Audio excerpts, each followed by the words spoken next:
नमस्कार, मी वैशाली पाल. मीडिया प्लसच्या आजच्या बुलेटिनमध्ये आपलं सर्वांचं स्वागत आहे. तर चला पाहूया आजच्या ताजा घडामोडी. इस चुनाव में मेरा कोई प्रतिस्पर्धी नहीं है. 15 वर्ष की मेरी जनसेवा के उपलक्ष्य में मैं चुनाव में उतरा हूँ. राजनैतिक लोग जनता का कोई काम नहीं करते हैं, इसलिए चुनाव में उतरा हूँ, वरना मेरा सामाजिक काम और पर्सनल काम से मुझे फुर्सत नहीं है. यह कहता है भिवंडी लोकसभा सीट के निर्दलीय प्रत्याशी नीलेश सांबरे साहब. उन्होंने कहा, प्रकाश आंबेडकर की पार्टी वंचित बहुजन आघाड़ी ने मुझे खुला समर्थन दिया है, इसलिए आने वाले 4 जून के दिन में 4 लाख की आघाड़ी से मैं जीत कर आऊँगा. इस तरह का दावा नीलेश सांबरे ने पत्रकारों से बातचीत करते वक्त कहा. कल्याण पश्चिम के बिरला कॉलेज भोईरवाड़ी सिद्धिविनायक हॉल में जिजाऊ संगठन महाराष्ट्र की ओर से भिवंडी लोकसभा क्षेत्र के लिए कार्यकर्ता स्वागत समारोह का आयोजन किया गया था, जिसका शुभारंभ छत्रपति शिवाजी महाराज की प्रतिमा के पूजन करके किया गया. एक मतदार म्हणून मी काम करणार आहे. माझा प्रत्येक मतदार हा खासदार असेल, ज्याला जिथे अडचण असेल, ज्या समस्या असतील त्या शासनाकडून करून घेण्यासाठी मी आलेलो आहे. त्यांना आरोग्य आणि शिक्षणावर, महिला सक्षमीकरणावर गेले 15 वर्ष व्यवसायातून आलेल्या पैशातून मी करत होतो, परंतु शासनाकडून या सोयी सवलती उपलब्ध केल्या पाहिजे त्यासाठी मी आलेलो आहे. मी माझ्याशी दुःख व्यक्त केलं का कल्याण नगरीमध्ये मी 19 मीटिंग घेतल्या, एकाही आमच्या बंधूला भगिनीला काही विद्यार्थ्याला IIT माहीत नाही. त्यापेक्षा वाईट दुर्भाग्य आमच्या जवाहर मुख्यमंत्री. सर, काही पक्षांची संपर्कात देखील तुम्ही होता. जिजाऊ संघटनेत गोष्टी गैरव्यवहार चालत असतात, काही मंडळी असते त्यांनी सुपाऱ्या घेतल्या असतात, त्यामुळे कदाचित अडचण असेल, परंतु सामान्य कार्यकर्ता किंवा या महानगरपालिका लोकसभेचे जे कार्यकर्ते ते सर्व माझ्याबरोबर आहेत, सर्वच पक्षाचे, आणि 100% ते माझ्याबरोबर असतील याची मला खात्री आहे. ज्याला हृदय आहे आणि त्यांनी जिजाऊबद्दल माहिती घेतलेली किंवा त्यांनी पाहिलेलं आहे, तो प्रत्येक माणूस व्यक्ती माझ्याबरोबर असेल, भगिनी माझ्याबरोबर असेल याची मला खात्री. असं देखील सांगितलं जाते की मित्र राहतात, कल्याणात राहतात. आम्हाला वाटतं हे ठाण्यासारखंच एकदम सुंदर शहर आहे, ठाणा मुंबईसारखं, परंतु वास्तविक पाहता मी गेल्या मागच्या शनिवारची गोष्ट सांगतो बंधू भगिनींनो. 19 मीटिंग मी केल्या कल्याण शहर आणि टिटवाळा मोहने परिसरात. एकाही व्यक्तीला IIT काय माहिती नाही. जर शिक्षणच आपल्याला नसेल तर आपण कुठून पुढे जाणार आहोत दादा तयार. एवढ्या मोठ्या शहरामध्ये का जे स्मार्ट सिटी म्हणून आवडलं जातं, इथे देशातले बांधव आपले राहतात, भगिनी राहतात, आणि या शहरामध्ये शिक्षणाबाबत इतका मागासलेपणा पाहिल्यानंतर आमचा आदिवासी भाग बरा असं मला वाटतं.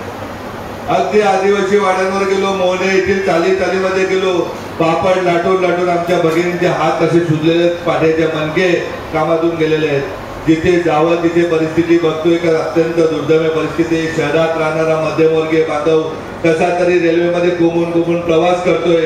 तो घरी आल्यानंतर त्याच्या मिसेसला वाटतं खिडकी उघडावी, बाबा साहेब आलेत का, वालदुनी नदीचा दुर्गंध वास येतो. मुलं शाळेत आल्यानंतर त्यांना वाटतं कधीतरी दरवाजा खिडकी उघडावी का, तो वासाला सामोरं जावं लागतं, प्रदूषणाला सामोरं जावं लागतं. आज या एवढ्या मोठ्या महानगरपालिकेमध्ये बघायला गेलं तर लोक बोलतात स्मार्ट सिटी बाबत अर्धवट पुलांची उद्घाटन बघितली का, तिथे एका बाजूला प्रवास करतात आणि अनेक लोकांचे अपघात होताना आम्ही बघितले.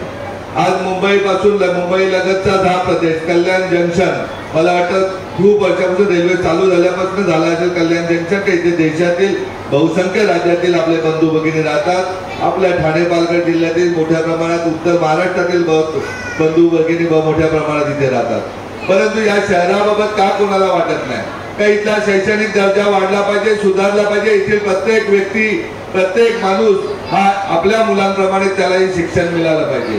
का वाटत नाही कल्याणच्या हॉस्पिटलच्या गोष्टीबाबत का महापालिका काय टॅक्स घेत नाही का? महापालिकेने एक चांगलं रुग्णालय इथे निर्माण केलं पाहिजे का, ज्या रुग्णालयामध्ये आमच्या मध्यमवर्गीय राहू दे, गोरगरिबांच्या मुलांना चांगल्या प्रकारचं आरोग्य सुविधा इथे उपलब्ध झाली पाहिजे. आमच्या मोरे काकासारख्या माणसाला चांगली आरोग्य सुविधा उपलब्ध झाली पाहिजे.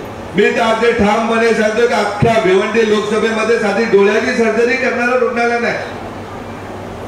कुठल्या तोंडाने मतदारांकडे मत मागायला येतात, कुठले पक्ष येतात किंवा कुठल्या संघटना येतात, कुठल्या अधिकाऱ्याने मत मागू शकतात ते का बाबा काय काम केले, काय दिवे लावले. मला कोणावर टीका करण्यात अजिबात आनंद नाही, परंतु हे दुःख माझ्या मनामध्ये मी बघतोय का गेले अनेक दिवस फिरत असताना MBBS MD MS डॉक्टर आमच्या मुलांना माहिती नाही की नीट केल्यानंतर डॉक्टरकीला प्रवेश घ्यायला लागतोय. परंतु कल्याणकारांनो काय काळजी करू नका, आम्ही आमच्या ग्रामीण भागात तशा प्रकारे सांगतोय की ज्या दिवशी आम्ही पदावर बसू त्या दिवशी एकही कुपोषणाने बालक मृत्युमुखी पावणार नाही आणि एकही भगिनी आमची पोटाच्या बाळाचे मृत्युमुखी पावणार नाही, ते आपल्यासाठी लागू असेल.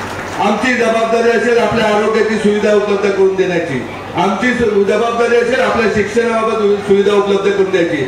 अगदी नक्कीच सांगतोय, आचारसंहिता संपेल तेव्हा संपेल. 20 तारखेला मतदान झाल्यानंतर उरलेले 14 दिवस जे आहेत काउंटिंग पर्यंत, त्या 14 दिवसात 13 आरोग्य क्लिनिक जिजाऊच्या या कल्याण महानगरीमध्ये निर्माण होतील अशी व्यवस्था आपण करायची.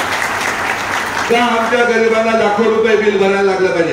का आमच्या माणसाला साधे सोनोग्राफी एक्सरेची व्यवस्था नसेल तर काय उपयोग या महानगरीचा? यापेक्षा आमचे खेडे बरे का ज्या खेड्यामध्ये उद्या सोनोग्राफी एक्सरे करायला लागले तर जिजाऊचं एक रुग्णालय तरी का ज्या रुग्णालयामध्ये मोफत सगळी व्यवस्था होते.